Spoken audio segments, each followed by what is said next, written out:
देश की संसद अंदर भी किसानों लई एफसीआई के फैसले का मामला उठिया है। साबका केंद्रीय मंत्री हरसिमरत कौर बादल ने इल्जाम लाया कि केंद्र राज्यों के अधिकार खेत्र च दखल दे रही है। आज सरकार ने एक और नया नोटिफिकेशन एफसीआई ने निकाल दिया है कि सरकारी प्रोक्योरमेंट जो हमारे देश की, हमारे राज्य की इकोनॉमी जिस पे डिपेंडेंट है, वो सरकारी प्रोक्योरमेंट एफसीआई उन्हीं से करेगी जो किसान अपने लैंड रिकॉर्ड्स अपलोड करेंगे। मैं उस राज्य से आती हूँ सर, जहाँ पे 40% वैसे लोग हैं जिनकी जमीनें नहीं है। कोई अपने राज्य से बाहर गया है तो अपना जमीन ठेके में दे देता है, कोई विदेश में बैठा है वो अपना जमीन ठेके में दे देता है, उसके पास जमीन नहीं है किसी जमींदार से लेके देता है। अब एफसीआई के सर्कुलर के हिसाब से जब तक वो लैंड रिकॉर्ड अपलोड नहीं करेगा, एफसीआई सरकारी खरीद नहीं करेगी, तो ये 40% ये बेजमीन वाले किसान कहाँ जाएं? ये नई नई चीजें। दूसरी बात सर, ये कह रहे हैं विकल्प दिया है। हमारे स्टेट का एपीएमसी एक्ट क्लियरली 2003-13 से किसान को ये राइट देता है कि वो कमीशन एजेंट के थ्रू बेचे या डायरेक्ट भेजे। ये कहते हैं एफसीआई एक्ट में ये कोई संशोधन नहीं करेंगे, स्टेट एक्ट से इंटरफेयर नहीं करेंगे, डायरेक्ट इंटरफेरेंस है। फेडरल स्ट्रक्चर के हर एक चीज में इंटरफेयर करके जो अच्छा खासा चल रहा है उसको तोड़ने के काम कर रहे हैं। क्यों कर रहे हैं? हरसिमरत बादल के इन्हां सवालों का जवाब संसद अंदर केंद्रीय मंत्री पीयूष गोयल ने दिता। उन्होंने कहा कि सरकार खरीद प्रबंधों च पारदर्शिता ले आ रही है। मेरी बहन अभी तक तो मंत्रिमंडल में ये सब विषयों को स्वीकार करके और एक पारदर्शी तरीके से देश में काम हो, देश में प्रोक्योरमेंट हो, उसके लिए बहुत उत्तेजना के साथ काम करा करती थी। मुझे समझ नहीं आ रहा है कि आज वो कैसे भूल गई हैं कि इस देश की प्रतिबद्धता है, इस देश की जनता की संकल्प है कि इस देश में पारदर्शी व्यवस्थाएं हो, इस देश में गलत कामों को रोका जाए और उसी के तहत पूरे देश में आज एफसीआई की प्रोक्योरमेंट बहुत अच्छी तरीके से चल रही है। देश भर के किसान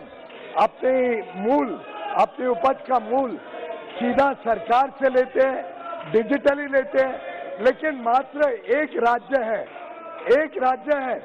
जहां पे वो कहते हैं कि नहीं, हम किसान को पूरी मूल नहीं देंगे, हम किसान के खाते में पैसा नहीं डालेंगे।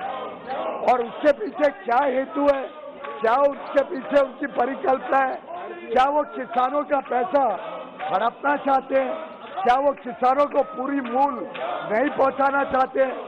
मैं समझता हूं कि हमें पूछने के बदले जैसे पहले वो राज्य सरकार को पूछा करती थी, वैसे वो राज्य सरकार को पूछे कि आज पारदर्शी व्यवस्था मोदी सरकार किसानों के हित में ला रही है, मोदी सरकार किसानों को पूरा काम दिला रही है। और रही बात लैंड रिकॉर्ड की, किसानों से ही तो खरीदेंगे, जिसकी भी लैंड है लैंड रिकॉर्ड अपडेट कर दे कि मैंने इसको किराए पे दिया हुआ है, तो खरीदने में तो कोई हमने मना नहीं किया, लेकिन लैंड रिकॉर्ड नहीं अपडेट करना, लैंड में कितना उपज हुआ है, आखिर जमीन का एक उपज तो पता चलेगा। ऐसा तो नहीं हो सकता कि 2 एकड़ जमीन पे कितना भी अनाज उग सके। मैं समझता हूँ माननीय सांसद को आपके माध्यम से बताना चाहूंगा, एक अच्छी ईमानदार पारदर्शी व्यवस्था किसानों के हित में, किसानों को पूरा पैसा मिले और गलत जगह इस देश के करदाताओं का पैसा ना जाए। पंजाब विच भी इस मुद्दे उत्ते सियासत गरमा गई है। कांग्रेस का कहना है कि एफसीआई के फैसले नाल किसान अते आड़तीए दा रिश्ता टुट सकता है। अजिहा कांग्रेस सरकार नहीं होण देवेगी। देखो, ना तो ये पंजाब सरकार तैयार है और ना ही आड़तीए या किसान तैयार ने।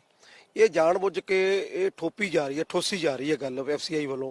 पता नहीं क्यों ये अड़िया रवैया केंद्र सरकार एफसीआई के राही साडे 9 मार्च के रिश्ते नूं तार-तार करना चाहती है, तो असीं होण नहीं देंगे। ये बड़ा पुराना रिश्ता चलिया आ रहा। देखो, जमीनी हकीकत होर आ ते कागज़ां दे विच बहुत कुछ दर्शाया जाता है। सो इस करके ये जिहड़ा रिश्ता अगर टुट गया, देखो किसान जिहड़ा वा वो आड़तीए ते निर्भर है। वो अपनी फसल मंडियां च लैके आउंदा ते आड़तीए दे थ्रू वो फसल जिहड़ी ओहदी विकदी है। ਰਾਤ ਬਰਾਤੇ ਕਿਤੇ ਕੋਈ ਬਿਮਾਰ ਠਮਾਰ ਹੋ ਜੇ, ਕੋਈ ਇੱਕਦਮ ਕੋਈ ਘਰ ਦੇ ਵਿੱਚ ਖੁਸ਼ੀ ਦਾ ਮਾਹੌਲ ਵਿਆਹ ਧਰਿਆ ਜਾਵੇ, ਤਾਂ ਕਿਸਾਨ ਜਿਹੜਾ ਵਾ ਉਹ ਬੜੇ ਸੌਖੇ ਤਰੀਕੇ ਨਾਲ ਆੜ੍ਹਤੀਏ ਤੋਂ ਜਿਹੜੇ ਆ ਪੈਸੇ ਵਸੂਲ ਲੈਂਦਾ। ਪਰ ਮੈਨੂੰ ਸਮਝ ਨਹੀਂ ਆ ਰਹੀ ਕਿ ਹੁਣ ਅਗਰ ਇਹ ਸਿਸਟਮ ਬਣ ਗਿਆ ਤਾਂ ਇਹਦੇ ਨਾਲ ਪੀਡੀਐਸ ਸਿਸਟਮ ਵੀ ਖਰਾਬ ਹੋ ਜਾਏਗਾ, ਔਰ ਅਗਰ ਜਦੋਂ ਲੋੜ ਪਊਗੀ ਕਿਸਾਨ ਨੂੰ ਕੀ ਉਹ ਅਡਾਨੀ ਔਰ ਅੰਬਾਨੀ ਤੋਂ ਲਊਗਾ। ਸੋ ਇਸ ਕਰਕੇ ਜਦੋਂ ਸਾਡੀ ਸੂਬਾ ਸਰਕਾਰ ਵੀ ਤਿਆਰ ਨਹੀਂ ਇਸ ਗੱਲ ਦੇ ਲਈ, ਤਾਂ ਇਹ ਜਾਣਬੁੱਝ ਕੇ ਉੱਪਰ ਠੋਸਣ ਦੀ ਗੱਲ ਜਿਹੜੀ ਐਫਸੀਆਈ ਕਰ ਰਹੀ ਹੈ। ਉਧਰ ਅਕਾਲੀ ਦਲ ਨੇ ਮੰਗ ਕੀਤੀ ਹੈ ਕਿ ਕੇਂਦਰ ਸਰਕਾਰ ਸਾਰਾ ਫੈਸਲਾ ਕਿਸਾਨਾਂ ਉੱਤੇ ਛੱਡੇ। ਅਸੀਂ ਬਾਦਲ ਸਾਹਿਬ ਵੇਲੇ ਵੀ ਡਾਕਟਰ ਮਨਮੋਹਨ ਸਿੰਘ ਜੀ ਨੇ ਇਹੀ ਫੈਸਲਾ ਕੀਤਾ ਸੀ।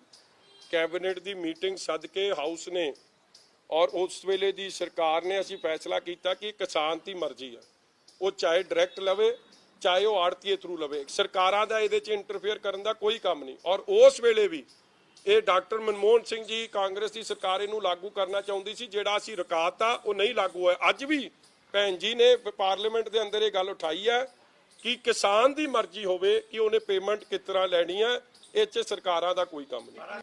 ਦੇਖੋ ਇਸ ਤਰ੍ਹਾਂ ਹੈ, ਪੰਜਾਬ ਦੀ ਸਥਿਤੀ ਸਮਝੋ, ਅੱਧੇ ਤੋਂ ਬਾਅਦ ਬੜੀ ਵੱਡੀ ਗਿਣਤੀ 'ਚ ਲੋਕ NRI ਬੈਠੇ, ਵੱਡੀ ਗਿਣਤੀ 'ਚ ਲੋਕ ਠੇਕੇ ਤੇ ਜ਼ਮੀਨ ਲੈਂਦੇ ਆ, ਤੇ ਜੇ ਲੈਂਡ ਓਨਰ ਨੂੰ ਜਾਣ ਲੱਗੀ ਤੇ ਠੇਕੇ ਵਾਲਾ ਦਾ ਖਰਚਾ ਸਾਰਾ ਠੇਕੇ ਉਹ ਕਿੱਧਰ ਜਾਊ? NRI ਕੋਲ ਜਾਣ ਲੱਗੀ, ਜਿਹਨੇ ਠੇਕੇ ਤੇ ਲਿਆ ਉਹਦਾ ਕੀ ਬਣੂ?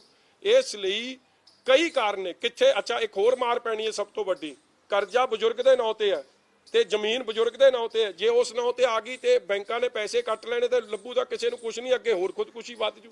ਇਸ ਲਈ ਇਹ ਸਿਸਟਮ ਨਾਲ ਛੇੜਛਾੜ ਕਰਨਾ ਇੱਕ ਬਹੁਤ ਕਿਸਾਨ ਵਿਰੋਧੀ ਸਟੈਪ ਹੈ। ਅਸੀਂ ਇਹਦੇ ਖਿਲਾਫ ਹੈ। ਪੇਮੈਂਟ ਜਿਸ ਤਰ੍ਹਾਂ ਕਿਸਾਨ ਲੈਣਾ ਚਾਹਵੇ ਉਸ ਤਰ੍ਹਾਂ ਹੋਣੀ ਚਾਹੀਦੀ।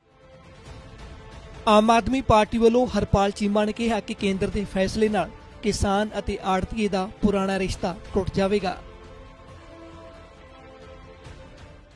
ਦੇਖੋ, ਮੈਂ ਸਮਝਦਾ ਕੇਂਦਰ ਸਰਕਾਰ ਸਿੱਧਾ ਦਖਲ ਦੇ ਰਹੀ ਹੈ, ਸਿੱਧਾ ਮੈਂ ਸਮਝਦਾ ਕਿਤੇ ਨਾ ਕਿਤੇ ਜਿਹੜੇ ਤਿੰਨੇ ਕਾਲੇ ਕਾਨੂੰਨ ਨੇਗੇ ਉਹਨਾਂ ਨੂੰ ਲਾਗੂ ਕਰਨ ਦੇ ਵਿੱਚ ਐਕਸਰਸਾਈਜ਼ ਕਰ ਰਹੀ ਹੈ। ਔਰ ਇੱਕ ਬਹੁਤ ਲੰਬੇ ਅਰਸੇ ਤੋਂ ਚੱਲਿਆ ਆ ਰਿਹਾ 9 ਮਾਸ ਦਾ ਰਿਸ਼ਤਾ ਆੜ੍ਹਤੀਆਂ ਦਾ ਤੇ ਕਿਸਾਨਾਂ ਦਾ ਨੂੰ ਤੋੜਿਆ ਜਾ ਰਿਹਾ ਹੈਗਾ, ਔਰ ਰਿਕਾਰਡ ਜਿਹੜਾ ਹੈਗਾ ਰਿਕਾਰਡ ਲਿਆ ਜਾ ਰਿਹਾ ਹੈਗਾ। ਰਿਕਾਰਡ ਲੈ ਕੇ ਮੈਂ ਸਮਝਦਾ ਬਹੁਤ ਸਾਰੇ ਲੋਕ ਇਸ ਤਰ੍ਹਾਂ ਦੇ ਜਿਹੜੇ ਆਪਣੀਆਂ ਜ਼ਮੀਨਾਂ ਠੇਕੇ ਦਿੰਦੇ ਨੇਗੇ, ਚਾਹੇ ਉਹ ਮੁਲਾਜ਼ਮ ਨੇ ਜਾਂ ਕੋਈ ਬਿਜ਼ਨਸਮੈਨ ਨੇ।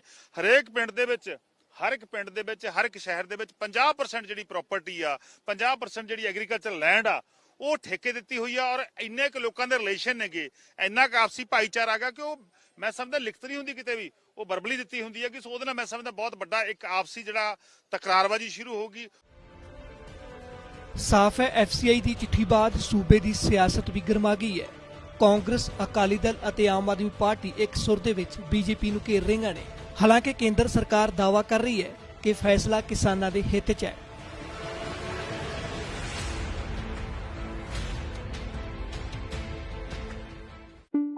ABP Sonja, Josh Jazba, Junoo।